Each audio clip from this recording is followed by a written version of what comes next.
Sarah's story is rather typical in the annals of black-eyed kids, BEK, encounters. Most of the witness testimonies feature children ranging from age 6 to 16 mysteriously showing up at someone's home or vehicle and insisting on being let inside, often speaking in a monotone voice, sometimes using old-fashioned or formal speech. They will ask to use the telephone or the bathroom. If it's a car they're at, they'll ask for a ride.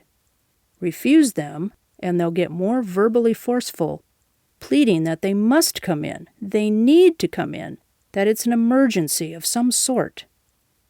People who encounter them almost immediately feel a sense of dread or even outright terror, along with a hypnotic-like urge to comply with their demands. But the scariest thing about these children is their eyes. They are completely blacked out, nothing but deep black orbs, devoid of sclera or iris. Reports of beings with black eyes are nothing new in the legends and lore of humankind.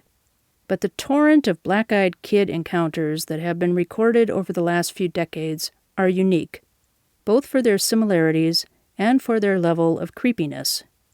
Unlike some paranormal phenomena that have become part of popular culture, the start of BEK sightings can be traced back to a specific place and time by a seemingly reliable source.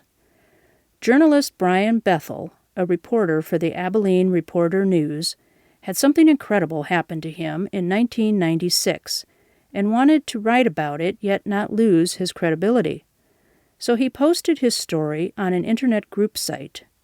After receiving positive responses and even corroborating accounts from people all over the world, Bethel retold his story on the TV show Monsters and Mysteries in America in 2012. And wrote about his experience again in the Abilene Reporter News in 2013. His story goes like this. Brian needed to pay his internet service provider's bill. In the days before automated bill pay, it was still necessary to write checks and deliver them physically. So Brian drove from his apartment to downtown Abilene, where a drop box for Camelot Communications was located. He pulled into an empty parking space and began writing out a check, using the light of a neighboring movie theater's marquee to see. Suddenly, there was a knock on the driver's side window that made him jump. Standing alongside his car and staring at him were two young boys between the ages of 9 and 12. Boy number 1 had an olive complexion, curly brown hair, and wore a gray hooded shirt and jeans. He exuded an air of quiet confidence, Brian recalled. Boy number 2 had pale skin and seemed nervous. He was dressed in a green hooded pullover and had light-colored hair.